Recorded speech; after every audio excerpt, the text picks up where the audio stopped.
नमस्कार दोस्तों, स्वागत है आपका एमसीक्यू आईक्यू में। मैं आपको प्रीवियस ईयर क्वेश्चन पढ़ा रहा हूँ एसएससी एग्जाम के। जो भी एसएससी एग्जाम में प्रीवियस ईयर क्वेश्चन आ चुके हैं 2019 से लेकर 2023 तक, वो क्वेश्चन मैं आपको करा रहा हूँ और ये चैप्टर वाइज सीरीज है। पहला जो सब्जेक्ट उठाया हमने हिस्ट्री के जितने इंपोर्टेंट क्वेश्चन है जो एसएससी के एग्जाम में आए हुए हैं, एसएससी का कोई भी एग्जाम हो, CGL, CHSL, CPO, MTS, steno, GD, इन सब एग्जाम में जो भी हिस्ट्री क्वेश्चन आए वो पढ़ेंगे हम। और ये 20 पार्ट है, 20वां पार्ट है ये। आज हमारे 200 क्वेश्चन कंप्लीट हो जाएंगे। इसमें जो एमटीएस एग्जाम हुआ था जुलाई 22 में 2022 में एमटीएस का एग्जाम हुआ था, उसकी जो भी शिफ्ट है फर्स्ट, सेकंड, थर्ड, उससे ये क्वेश्चन उठाए गए हैं। तो चलिए शुरू करते हैं, क्योंकि एक बच्चे का मैसेज आया था कि आप एमटीएस के एग्जाम की भी प्रीवियस ईयर क्वेश्चन कराइए। तो मैं आपको पहले ही बता चुका हूँ, इसमें मिक्स क्वेश्चन है। CGL, CHSL, MTS, CPO, JE, GD, जितने भी और एग्जाम होते हैं एसएससी के, स्टेनो हो, जीडी हो, कोई भी एग्जाम हो एसएससी का, उसके मिक्स क्वेश्चन कराता हूँ मैं आपको। वो क्वेश्चन आ चुके हैं, वही क्वेश्चन मैं आपको लेके आता हूँ। तो चलिए शुरू करते हैं। आज का फर्स्ट क्वेश्चन है, देश was founded by the Dadoba Pandurang and his brother Atmanang Pandurang in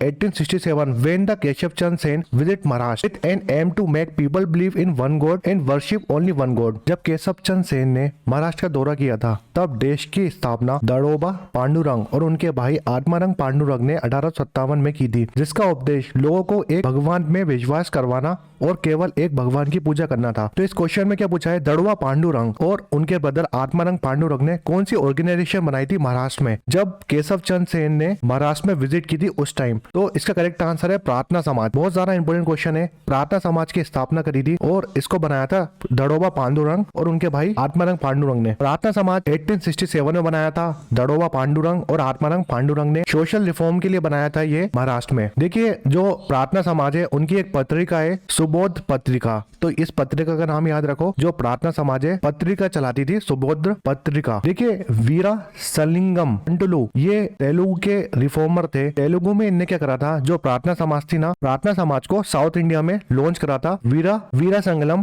पंटुलु ने। ये तेलुगु रिफॉर्मर थे, तो याद रखो। अगर पूछेगा कि साउथ इंडिया में प्रार्थना समाज किसने संभाला था, तो इनका नाम याद रखिए आप। फिर आते हैं राजा राम मोहन रॉय की बात करते हैं। इन्होंने ब्रह्मो समाज बनाया था 1928 में। काफी इंपोर्टेंट क्वेश्चन है। दयानंद सरस्वती की बात करते हैं। आर्य समाज, जो हमारा आर्य समाज है 1875 में दयानंद सरस्वती ने बनाया था। फिर ज्योतिबा फूले इन्होंने सत्य शोधक समाज बनाया था 1873 में पुणे महाराष्ट्र में। काफी इंपोर्टेंट क्वेश्चन तीनों। नेक्स्ट क्वेश्चन है, what is the name of Mahatma Gandhi autobiography? Mahatma Gandhi की आत्मकथा का क्या नाम है? देखिए, ऑप्शन देख के आप कंफ्यूज हो सकते हैं, तो आपको इनकी ऑटोबायोग्राफी याद रखना है बिल्कुल। My experiment with truth, Mahatma Gandhi ji की ऑटोबायोग्राफी। इसका करेक्ट आंसर है option A, my experiment with truth, और जिसको हम सत्य का प्रयोग भी बोलते हैं। ये ऑटोबायोग्राफी है महात्मा गांधी की। और ये जो ऑटोबायोग्राफी है वो पब्लिश होती थी नवजीवन जर्नल है महात्मा गांधी जी का, उसमें ये पब्लिश होती थी 1925 से लेकर 1929 तक। इसका वीकली इसका एक पार्ट आता था नवजीवन जर्नल में। देखिए, इंपोर्टेंट क्वेश्चन क्या है। देखिए, जो story of my experiment with truth, जिसको हम सत्य का प्रयोग बोलते हैं, ये ओरिजिनली गुजराती लैंग्वेज में लिखी गई थी। अगर क्वेश्चन आता है कि माई एक्सपेरिमेंट विद ट्रूथ को ट्रांसलेट किया था इंग्लिश में, इन दो जनों ने इसको ट्रांसलेट किया था इंग्लिश में। बहुत सारा इंपोर्टेंट क्वेश्चन है। महादेव देसाई और प्यारे लाल,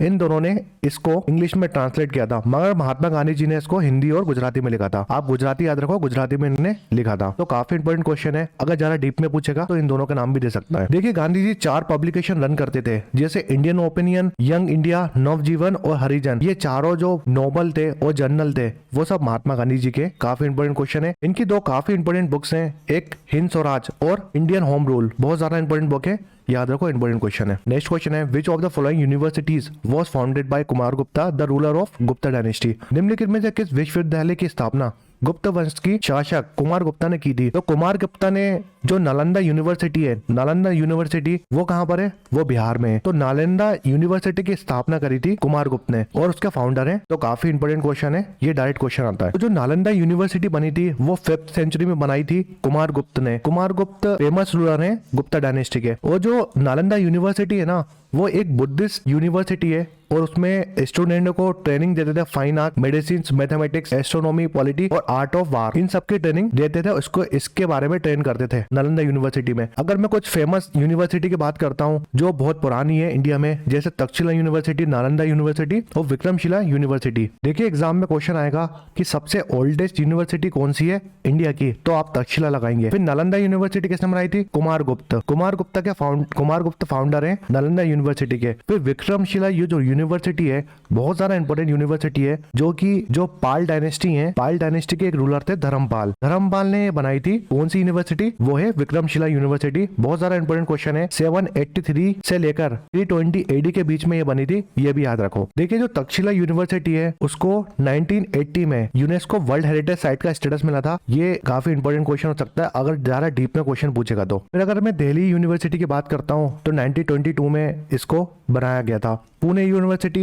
1949 में बनी थी। फिर जो तक्षशिला यूनिवर्सिटी मैंने आपको बताया ये ओल्डेस्ट यूनिवर्सिटी है इंडिया की और ये इंडस रिवर के पास है। अगर अभी तक्षशिला यूनिवर्सिटी की बात करेंगे तो ये पाकिस्तान में पड़ती है। देखिए ये नालंदा यूनिवर्सिटी है ना, ये फर्स्ट यूनिवर्सिटी नहीं है इंडिया की। अगर तो मैं आपको बता देता हूँ एक बार हो, जो तक्षशिला यूनिवर्सिटी है वो इंडस रिवर के पास है और ये ओल्डेस्ट यूनिवर्सिटी है इंडिया की। तो काफी इंपोर्टेंट क्वेश्चन है, याद रखो। फिर नेक्स्ट क्वेश्चन है Pulakeshin first was the founded dash dynasty in south India. Pulakeshin प्रथम दक्षिण भारत का डैश राजवंश की स्थापना की थी। तो पुलकेशिन 2 ये काफी फेमस रूलर है चालुक्य डायनेस्टी के। तो चालुक्य डायनेस्टी के फाउंडर कौन है? पुलकेशिन फर्स्ट। बहुत इंपोर्टेंट क्वेश्चन है। पुलकेशिन फर्स्ट की बात करते हैं। चालुक्य डायनेस्टी के फाउंडर है पुलकेशिन फर्स्ट और इनकी कैपिटल थी बादामी और जिसको हम वतापी बोलते हैं। पुलकेशिन फर्स्ट के सन थे कीर्तिवर्मन फर्स्ट। और अगर पूछेगा क्वेश्चन में जो चालुक्य डायनेस्टी है उसके लॉन्गेस्ट सर्वाइविंग किंग कौन से थे? तो आदित्य, विजय आदित्य इसके लॉन्गेस्ट सर्वाइविंग किंग थे चालुक्य डायनेस्टी के। देखिए एक बहुत ज्यादा फेमस रूलर आते हैं चोल चालुक्य डायनेस्टी के जिसको हम पुलकेशिन सेकंड के नाम से जानते हैं। पुलकेशिन सेकंड ने जो महेंद्र वर्मन थे पल्लव डायनेस्टी के उनको हराया था। पुलकेशिन ने हर्षवर्धन को हराया था। यह बहुत ज्यादा इंपॉर्टेंट क्वेश्चन है। हर्षवर्धन एक नॉर्थ इंडिया के रूलर थे और पुलकेशिन साउथ इंडिया के रूलर थे। अगर क्वेश्चन आता है एक बार हारे हर्षवर्धन, वो भी किसने हराया था? तो पुलकेशिन सेकंड ने हराया था। फिर चालुक्य डायनेस्टी के जो लास्ट रूलर थे कीर्तिवर्मन सेकंड, जिसको दंतिदुर्ग ने हराया था। दंतिदुर्ग ने कौन सी डायनेस्टी एस्टेब्लिश कर दी थी? कीर्तिवर्मन को हराकर। तो याद रखो राष्ट्रकूट डायनेस्टी, जो राष्ट्रकूट डायनेस्टी थी उसके फाउंडर है दंतिदुर्ग। दंतिदुर्ग ने हराया था कीर्तिवर्मन को और अपनी डायनेस्टी बना ली थी। आपको यह पता होना चाहिए 3 एंशिएंट तमिल डायनेस्टी है, चेरा, चोला और पांड्या। ये एंशिएंट ओरिजिन है, तमिल डायनेस्टी है तीनों। याद रखो आप, जो चालुक्य डायनेस्टी है वो अलग है और ये तीनों एक साथ। जैसे इनका सिंबल आता है, जैसे चोला डायनेस्टी का सिंबल क्या है? जो तीर का होता है निशान वो होता है। पांड्या का डायनेस्टी का जो पांड्या डायनेस्टी उसका सिंबल है फिश और जो चोला डायनेस्टी उसका सिंबल है टाइगर या शेर। तो याद रखो ये काफी इंपोर्टेंट क्वेश्चन है। नेक्स्ट क्वेश्चन है Mangal Pandey was hanged to death for attacking British officer in Barrackpore on. देश में मंगल पांडे को बैरकपुर ब्रिटिश अधिकारियों पर हमला करने के लिए फांसी दी गई थी। तो जो मंगल पांडे, मैंने आपको इससे पहले वाले लेक्चर में बताया था, दो जो ब्रिटिश ऑफिसर थे उनको मारा था मंगल पांडे ने। एक का नाम था हुसन और बाघ। ये 2 ब्रिटिश ऑफिसर थे, इनको मार दिया था मंगल पांडे ने। इसके बाद उनको फांसी दी गई थी। कहां पर? बैरकपुर में। बहुत सारा इंपोर्टेंट क्वेश्चन है। फांसी इनको दी गई थी 8 अप्रैल 1857 में। आपको पता है 1857 वाला जो रिवोल्ट हुआ था उसमें बहुत इंपॉर्टेंट भूमिका निभाई थी मंगल पांडे ने, क्योंकि जब इन्होंने हुसन और बाघ को मारा था उसके बाद से रिवोल्ट स्टार्ट हो गया था। इसकी आग फैलने लगी थी बाकी पूरे देश में। तो काफी इंपॉर्टेंट क्वेश्चन है। जो हमारा 1857 वाला रिवोल्ट है जिसको सेपोए मेटनी ऑफ 1857 और फर्स्ट वार ऑफ इंडिपेंडेंट भी बोलते हैं हम। फर्स्ट वार ऑफ इंडिपेंडेंट और सेपोनी मेटनी ऑफ 1857 में जो स्पार्क जनरेट किया था वो मंगल पांडे ने किया था। जब इन 2 ब्रिटिश ऑफिसर को मारा था उसके बाद ही ये रिवोल्ट स्टार्ट हो गया था। सबसे ज्यादा इंपॉर्टेंट क्वेश्चन क्या है कि जो मंगल पांडे थे ना वो कौन सी रेजिमेंट से बिलोंग करते हैं? ये क्वेश्चन बहुत बार बता चुका हूं आपको। तो 34 बंगाल नेटिव इन्फेंट्री रेजिमेंट ये बिलोंग करते थे और इन्होंने ब्रिटिश ऑफिसर को मार दिया था। तो याद रखो बहुत इंपॉर्टेंट क्वेश्चन है। इसके बाद इनको फांसी दी थी 8 अप्रैल 1857 में जब 29 साल के थे। नेक्स्ट क्वेश्चन है who among the following founded Brahmo Samaj in Calcutta. निम्नलिखित में किसने कोलकाता में ब्रह्मो समाज की स्थापना की थी? सुपर इंपोर्टेंट क्वेश्चन है क्योंकि आपको पता होना चाहिए और मैं आपको बहुत बार पढ़ा चुका हूँ। जितने भी समाज वगैरह हैं उनसे डायरेक्ट क्वेश्चन आता है और मैंने एक भी क्वेश्चन रिपीट नहीं करा, क्योंकि क्या होता है देखिए बहुत सारे एग्जाम कंडक्ट कराता है एसएससी, एमटीएस, सीएचएसएल, सीपीओ, उन सब एग्जाम में रिपीटेड क्वेश्चन आते हैं। मान लो एमटीएस में कोई क्वेश्चन आया, ये एमटीएस में क्वेश्चन आया हुआ है तो वही क्वेश्चन उठा के आप सीएचएसएल में दे दोगे, सीपीओ में दे दोगे। तो मैं मिक्स क्वेश्चन करा रहा हूँ आपको, जो भी एसएससी एग्जाम कंडक्ट कराता है उन सब एग्जाम के मिक्स क्वेश्चन करा रहा हूँ प्रीवियस ईयर। तो ये क्वेश्चन एसएससी एग्जाम में आया हुआ है, इससे पहले वाला जो सीएचएसएल एग्जाम था उसमें आया हुआ था। तो एक भी क्वेश्चन रिपीट नहीं है, ये अलग अलग एग्जाम में आए हुए क्वेश्चन है। तो आपका रिवीजन हो रहा है अगर आप ये सीरीज देख रहे हैं मेरी। तो ब्रह्मो समाज की स्थापना किसने की थी? बहुत ज्यादा इंपॉर्टेंट क्वेश्चन है। राजा राम मोहन रॉय ने स्टार्ट किया था ब्रह्मो समाज, वो भी कोलकाता में। में, और इसकी डेट भी याद रखो 1828 में। तो राजा राम मोहन रॉय की बात करते हैं, जिसको फादर ऑफ मॉडर्न इंडिया और फादर ऑफ इंडियन रिनाइंस से बोलते हैं। इन्होंने ब्रह्मो समाज की स्थापना करी थी। एक और चीज बताता हूँ, राजा राम मोहन रॉय ने बहुत सारे समाज बनाए थे और कॉलेजेस बनाए थे, जैसे 1817 में महापाठशाला और हिंदू कॉलेज बोलते हैं जिसको, कोलकाता में बनाया था इन्हें 1817 में। किसके साथ मिलकर? राधाकांत देव के साथ मिलकर इन्होंने ये कॉलेज बनाया था और इसकी स्थापना करी थी। फिर 1821 की बात करते हैं तो बंगाल में बंगाली लैंग्वेज में इनका एक न्यूज़पेपर था और बहुत सारा इंपॉर्टेंट क्वेश्चन है। सम्मत कौमुदी, सम्मत कौमुदी किसका न्यूज़पेपर है? राजा राम मोहन रॉय का 1821 में बनाया था। और जो सम्मत कौमुदी है ना, ये फर्स्ट न्यूज़पेपर था इंडिया का जिसको एडिट भी, पब्लिश भी और मैनेज भी करते थे इंडियंस। बहुत ज्यादा इंपॉर्टेंट क्वेश्चन है। 1822 में इनने एक मैगजीन निकाली थी, वो भी पर्शियन लैंग्वेज में, जिसका नाम था मिरातुल अकबर। जितने भी क्वेश्चन करा रहा हूँ बहुत इंपॉर्टेंट क्वेश्चन है और डायरेक्ट क्वेश्चन आता है डेट के साथ। फिर 1828 की बात करते हैं, एग्जैक्ट डेट याद रखो आप, 20 अगस्त 1828 में ब्रह्मो समाज की स्थापना करी थी राजा राम मोहन रॉय ने और द्वारकानाथ टैगोर ने। इन दोनों ने मिलकर ब्रह्मो समाज बनाया था। ब्रह्मो समाज और ब्रह्मो सभा दोनों एक ही है। और मैं आपको ये क्वेश्चन बता चुका हूँ कि जो ब्रह्मो समाज था वो 2 पार्ट में डिवाइड हो गया था 1866 में। जो पहली ऑर्गेनाइजेशन बनी थी ब्रह्मो समाज को अलग करके, जिसको हम बोलते हैं आदि ब्रह्मो समाज बना था, और दूसरा जो समाज बना था ब्रह्मो समाज ऑफ इंडिया, उसको हम एक और नाम से जानते हैं, साधारण ब्रह्मो समाज। ब्रह्मो समाज ऑफ इंडिया और साधारण ब्रह्मो समाज ये बनाया था केशव चंद्र सेन ने। जो आदि ब्रह्मो समाज है उसके फाउंडर है देवेंद्रनाथ टैगोर। काफी ज्यादा इंपॉर्टेंट क्वेश्चन है, लगभग मैं 2 बार तो देख चुका हूँ एमपीपीएससी में, और जो भी अदर एग्जाम होते हैं उसमें भी बहुत बार क्वेश्चन आता है कि आदि ब्रह्मो समाज किसने बनाया था? देवेंद्रनाथ टैगोर ने। केशव चंद्र सेन ने ब्रह्मो समाज ऑफ इंडिया बनाया था। और ये दोनों बने कैसे थे? जो ब्रह्मो समाज टूटा था उससे ये दोनों ऑर्गेनाइजेशन बनी थी, समाज बने थे। फिर 1861 में जो ब्रह्मो समाज था ना, वो लाहौर में स्टेब्लिश किया था रॉबिन रॉय ने। देखिए पहले 1861 में क्या हुआ था, जो रॉबिन रॉय थे ना, उनने लाहौर में बना दिया था ब्रह्मो समाज, स्टेब्लिश कर दिया था। फिर 1866 में क्या हुआ, जो ब्रह्मो समाज था वो डिवाइड हो गया 2 पार्ट में, जिसमें आदि ब्रह्मो समाज बना और दूसरा ब्रह्मो समाज ऑफ इंडिया बना। तो जितने भी मैंने क्वेश्चन बताए, एक एक क्वेश्चन बहुत एक्सट्रीमली इंपॉर्टेंट है, तो आप पूरे क्वेश्चन याद रखो। नेक्स्ट क्वेश्चन है, Dantidurga belong to which dynasty of India? Dantidurga Bharat के किस वंश से? मैंने आपको अभी बताया था, दंतिदुर्ग राष्ट्रकूट डायनेस्टी के फाउंडर है। इसका करेक्ट आंसर है ऑप्शन सी। फिर हर्षवर्धन की बात करते हैं, हर्षवर्धन वॉज रूल ऑफ डेश डायनेस्टी। हर्षवर्धन देश वंश के शासक है। हर्षवर्धन काफी इंपोर्टेंट रूलर है और ये पुष्यभूति डायनेस्टी के रूलर है। काफी इंपोर्टेंट क्वेश्चन है, ऑप्शन डी इज करेक्ट। देखिए हर्षवर्धन ने रूल किया था 606 से लेकर 647 एडी तक रूल किया था हर्षवर्धन ने। इनकी कैपिटल थी कन्नौज, कन्नौज इनकी कैपिटल थी, और ये डायनेस्टी थी इनकी पुष्यभूति, जिसको हम वर्धन डायनेस्टी बोलते हैं। देखिए पुष्यभूति और वर्धन डायनेस्टी दोनों एक ही डायनेस्टी के नाम है, तो याद रखो पुष्यभूति को हम वर्धन डायनेस्टी भी बोलते हैं। ये काफी इंपोर्टेंट क्वेश्चन है।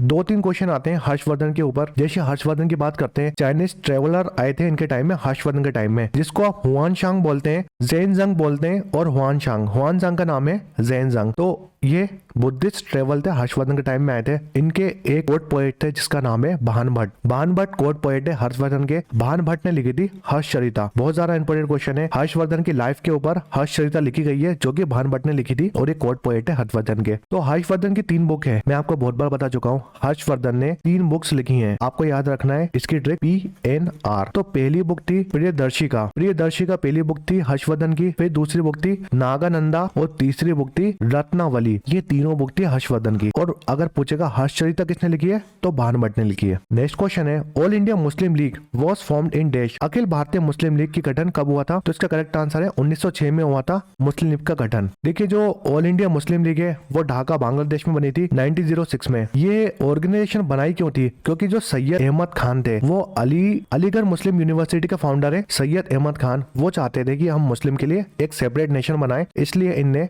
ऑल इंडिया मुस्लिम लीग बनाई थी 1906 में ढाका बांग्लादेश में। और ये इंडिया की फर्स्ट मुस्लिम पार्टी थी। नेक्स्ट क्वेश्चन है, which act passed by British government of India abolish the council of India. Bharat की ब्रिटिश सरकार द्वारा पारित किस अधिनियम ने भारतीय परिषद को समाप्त कर दिया? तो जो government of India act 1935 act था, उस एक्ट के तहत जो काउंसिल ऑफ इंडिया एक्ट था वो अबॉलिश कर दिया था। देखिए आपको पता है जो जनरल अवेयरनेस और जनरल साइंस होती है, इंडिया का कोई भी एग्जाम दे लो आप, PSC दे लो, UPSC दे लो, स्टेट PCS, या छोटे से छोटा एग्जाम दे लो या छोटे बड़े से बड़ा एग्जाम दे लो, जनरल अवेयरनेस और जनरल साइंस सब एग्जाम में सेम होती है। जो ये मैं चैप्टर वाइज सीरीज लेके आया हूँ ना, हर बच्चे के लिए इंपॉर्टेंट सीरीज है। आप कोई भी एग्जाम दे रहा हो, ये क्वेश्चन आते हैं। आपको पता है हिस्ट्री पढ़ा रहा हूँ मैं आपको, जो ये पहली सीरीज है इसमें मैं आपको हिस्ट्री पढ़ा रहा हूँ, तो हिस्ट्री तो हर एग्जाम के लिए सेम है ना। तो जरूरी नहीं है कि आप एसएससी एग्जाम दे रहे हो जब भी आप मेरी ये सीरीज देख सकते हैं। आप कोई भी एग्जाम दे रहा हो जब भी आप ये सीरीज देख सकते हैं। मगर एसएससी वालों के लिए तो रामबाण सीरीज है, क्योंकि हर एग्जाम में प्रीवियस ईयर क्वेश्चन से ही क्वेश्चन आते हैं। और अगर आपको जरा सा भी डाउट है ना कि ये प्रीवियस ईयर क्वेश्चन है कि नहीं, तो आप एक एक क्वेश्चन गूगल में सर्च करके देख लो। ये सब प्रीवियस ईयर क्वेश्चन है जो एसएससी में आ चुके हैं। वीडियो पसंद है तो लाइक करें, शेयर करें, सब्सक्राइब करें